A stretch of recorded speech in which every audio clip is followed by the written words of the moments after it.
Hello everyone, welcome to R GS pointer. तो भैया आज इसे हम क्या देखेंगे, जीव विज्ञान, बायोलॉजी।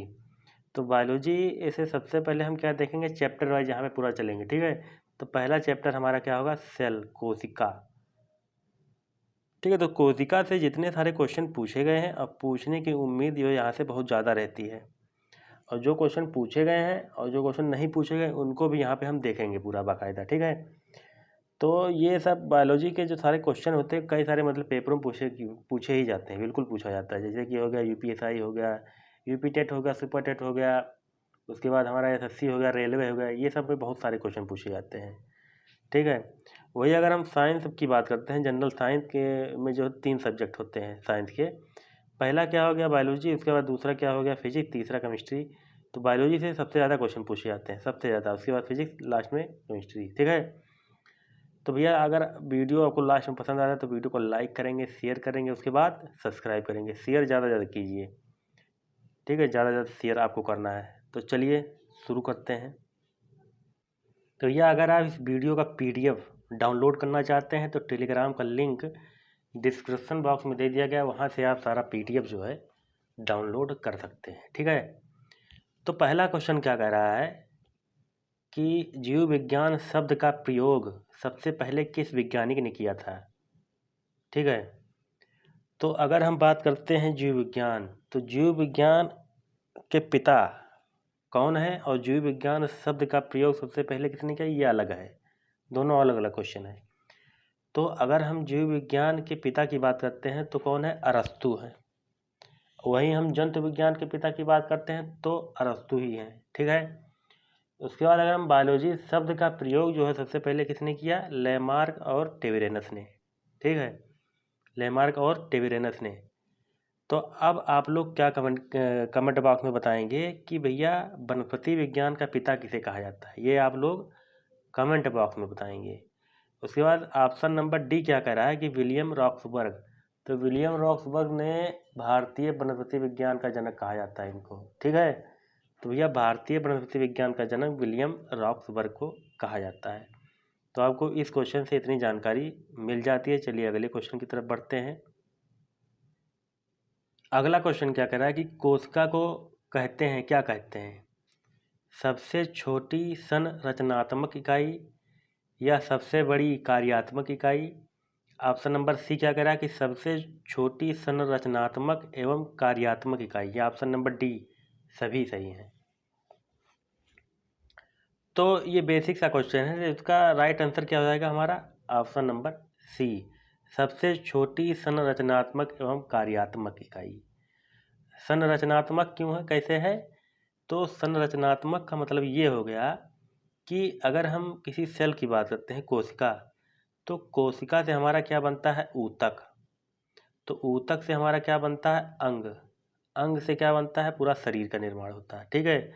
तो ये जो आप स्ट्रक्चर देखें, संरचना, ठीक है, तो इसी को हम क्या कहेंगे, संरचनात्मक इकाई है, ठीक है। क्योंकि सेल से क्या बना, टिश्यू, टिश्यू से क्या बना, ऑर्गन, ऑर्गन से पूरी बॉडी का निर्माण हो जाता है। तो ये पूरा क्या है, संरचना है, संरचनात्मक इसलिए हम कहेंगे इसे।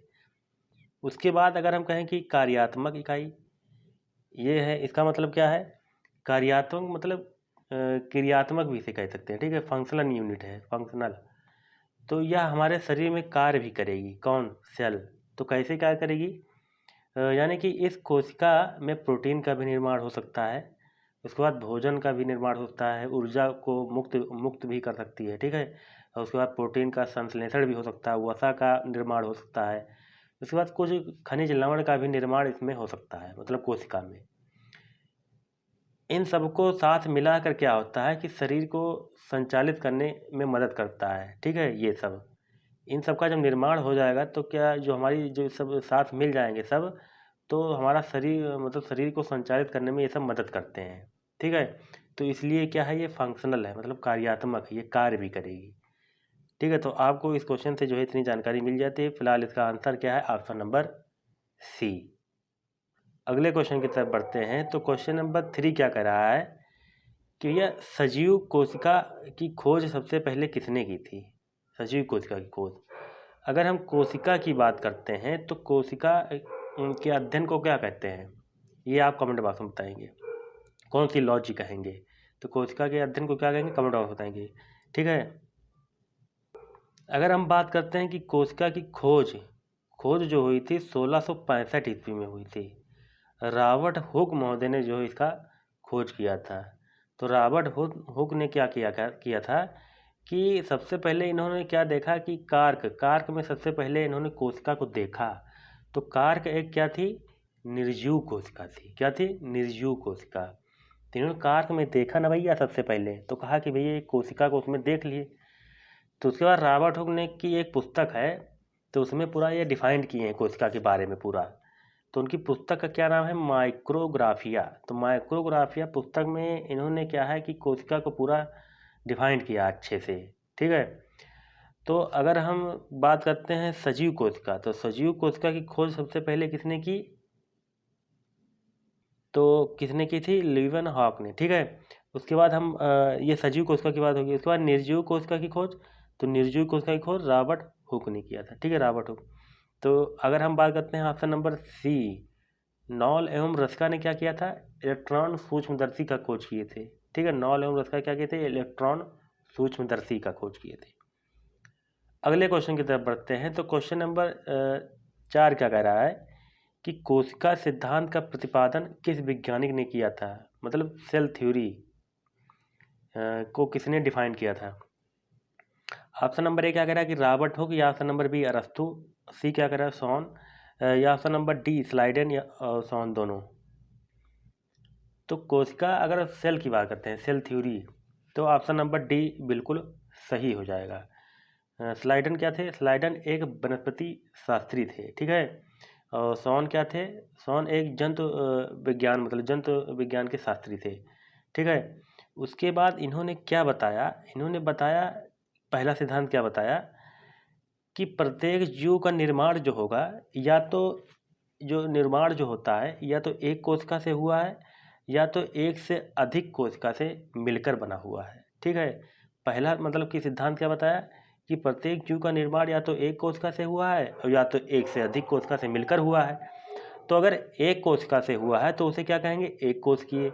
और कई सारी कोशिकाओं से मिलकर बना है, एक से अधिक, तो उसे क्या कहेंगे, बहुकोशिकीय। तो अगर हम एक कोशिका की बात करते हैं तो एक कोशिका में केवल एक कोशिका से बना होगा, कोई लोग एक कोशिकीय। और बहुकोशिकीय का बहुत सारी कोशिकाओं से मिलकर बना होगा। तो अगर हम एक कोशिकीय के एग्जाम्पल की अगर हम बात करते हैं तो क्या देखते हैं कि सबसे पहले बैक्टीरिया, उसके बाद नील हरित शैवाल, उसके बाद प्रोटोजोआ, उसका अमीबा भी होता है। ये सब क्या होते हैं, मतलब एक कोशिकीय के एग्जाम्पल होते हैं, उदाहरण। ठीक है, उसके बाद हम बात करते हैं मल्टी सेलुलर, मतलब बहुकोशिकीय। तो बहुकोशिकीय आप क्या देखते हैं कि जितने सारे जीव जंतु आप आस पास अपने क्या देखते हैं, विकसित देखते हैं, तो वो सब क्या है, मल्टी सेलुलर है, मतलब बहुकोशिकीय जीव हैं। जैसे कि एग्जाम्पल की बात करते हैं तो शैवाल हो गया, कवक हो गया, पादप हो गया, जंतु हो गया, जंतु में ह्यूमन बींग भी आ जाएगा। ठीक है, तो ये सब क्या है, ये सब क्या है कि बहुत सारी कोशिकाओं से मिलकर बने हुए हैं। तो इसका राइट आंसर अगर हम बात करते हैं तो ऑप्शन नंबर डी। ठीक है, तो ये पहला सिद्धांत होगा। तो दूसरा सिद्धांत इन्होंने क्या बताया, दूसरा सिद्धांत इन्होंने ये बताया कि प्रत्येक कोशिका का जो निर्माण होगा वो अपने पूर्ववर्ती कोशिकाओं से होता है।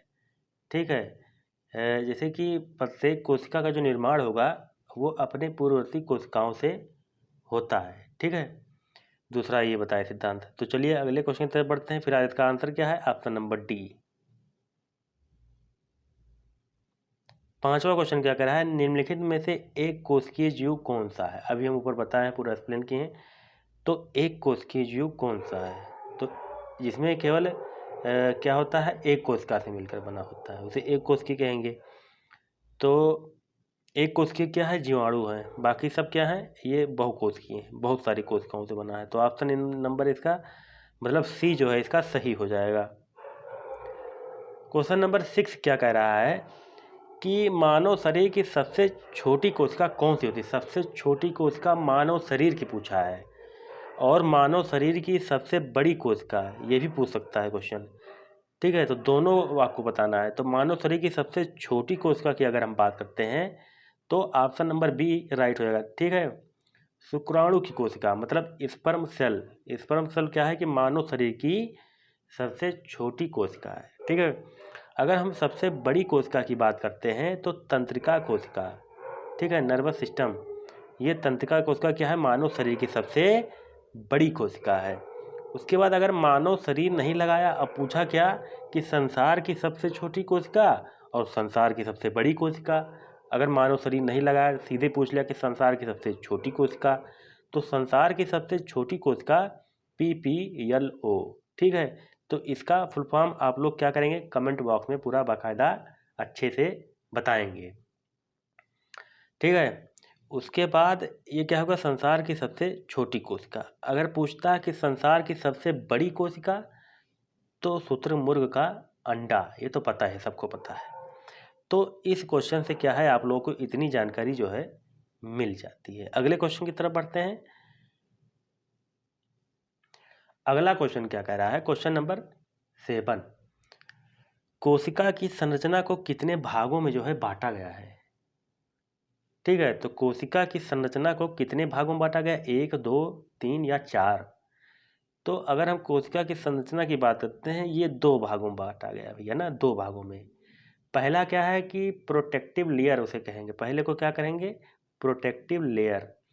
दूसरा होता है हमारा जीव द्रव्य, ठीक है, जिसे हम क्या करेंगे, कहेंगे प्रोटोप्लाज्म, ठीक है।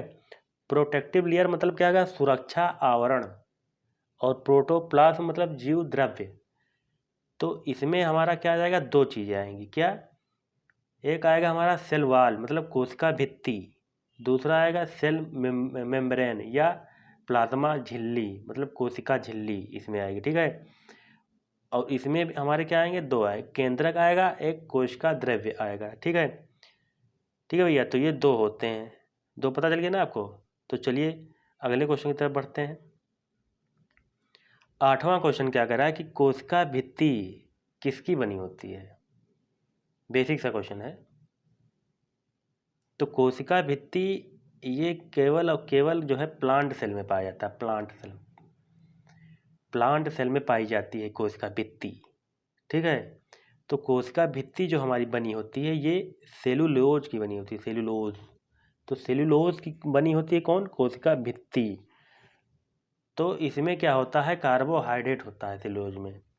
तो कौन सा कार्बोहाइड्रेट होता है, पॉलीसेकेराइड। पॉलीसेकेराइड कार्बोहाइड्रेट किस में होता है, सेलुलोज में होता है, ठीक है। और वहीं अगर पूछ लेता है कि कोशिका झिल्ली किसकी बनी होती है, कोशिका झिल्ली की अगर हम बात करते हैं तो कोशिका झिल्ली बनी होती है लिपिड प्लस प्रोटीन दोनों की बनी होती है, ठीक है। तो अगर बात करते हैं कोशिका झिल्ली की, तो आगे जो आएगा अभी क्वेश्चन, उसमें हम कोशिका झिल्ली के बारे में थोड़ा बताएंगे। अगर कोशिका भित्ति क्या होती है, भित्ति समझिए ना, केवल प्लांट सेल में पाया जाएगा, ये सेलुलोज की बनी होती है। सेलुलोज क्या होता है, कार्बोहाइड्रेट मतलब इसमें होता है सेलुलोज में। और कौन सा कार्बोहाइड्रेट होता है, पॉलीसेकेराइड होता है, ठीक है। ये क्या होता है, निर्जीव संरचना होती है। कौन, कोशिका भित्ति क्या होती है, निर्जीव संरचना होती है। तो चलिए अगले क्वेश्चन की तरफ बढ़ते हैं।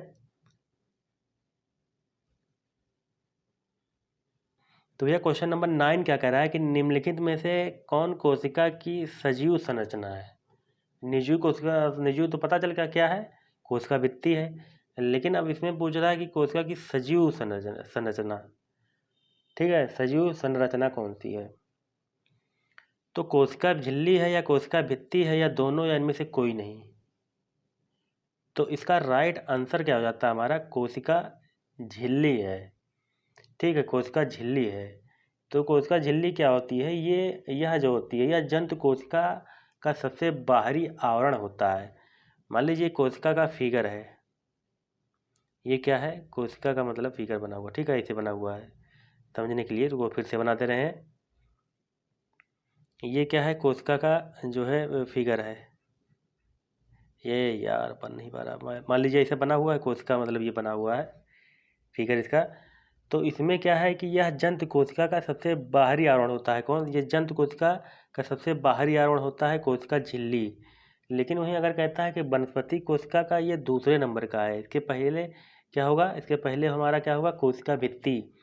तो अगर ये कोशिका भित्ति सबसे पहले आएगी तो ये दूसरे मतलब कि वनस्पति कोशिका में ये दूसरे नंबर का हो जाएगा कोशिका झिल्ली, और पहले नंबर पर क्या रहेगी, कोशिका भित्ति, ठीक है। अगर कोशिका भित्ति मतलब ये हटा देते हैं वनस्पति विज्ञान वाली जो कोशिका भित्ति, तो पहले नंबर पर क्या हो जाएगी, कोशिका झिल्ली। तो यह जंतु कोशिका के सबसे बाहरी आवरण का निर्माण करती है, जबकि वनस्पति कोशिका का दूसरे नंबर का निर्माण करेगी। और कोशिका झिल्ली किसकी बनी होती है, ये लिपिड और प्लस प्रोटीन दोनों की बनी होती है। यह एक जीवित संरचना है, अभी बताएं। उसके बाद यह क्या होती है, कोशिका झिल्ली जो होती है हमारा चयनात्मक पारगम में होती है। ठीक है, कोशिका झिल्ली चयनात्मक पारगम में होती है। तो चयनात्मक पारगम का मतलब क्या हो गया, यह चयन करेगी। किसका चयन करेगी, कि भैया कोशिका के अंदर कौन आएगा, कौन सा पदार्थ, और कोशिका से बाहर कौन सा पदार्थ जाएगा, ये डिसाइड करती है। ठीक है, ये कोशिका झिल्ली डिसाइड करेगी कि बाहर से अंदर कौन आएगा और अंदर से बाहर कौन जाएगा, ये डिसाइड करती है कौन, कोशिका झिल्ली। तो इसलिए क्या है, ये चयनात्मक पारगम में होती है कोशिका झिल्ली। और अगर हम बात करते हैं कोशिका झिल्ली और क्या होती है, इसको कोशिका का क्या कहते हैं, इसको द्वारपाल कहते हैं। ठीक है, कोशिका का द्वारपाल किसे कहते हैं, कोशिका झिल्ली को। क्यों कहते हैं, क्योंकि द्वारपाल का काम क्या होता है कि भैया मान लीजिए कोई गेट है तो उस पर सिक्योरिटी गार्ड रहता है, तो वो क्या करता है, पूरा एकदम सुरक्षा करता है। ठीक है, प्रोटेक्ट करता है। तो इसलिए प्रोटेक्ट लिए बताए ना, दो होता है, कोशिका भित्ति कोशिका झिल्ली। तो ये कोशिका झिल्ली क्या होती है, कोशिका का द्वारपाल भी इसे कहते हैं। ठीक है, कोशिका झिल्ली को या प्लाज्मा झिल्ली को कोशिका का द्वारपाल कहते हैं।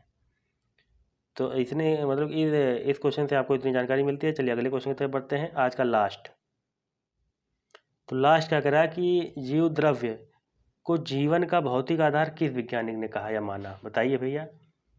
प्रोटोप्लाज्म को जीवन का भौतिक आधार किसने कहा, तो क्या हो जाएगा, option number B, professor Huxley महोदय ने क्या कहा कि जीव द्रव्य को जीवन का भौतिक आधार माना है।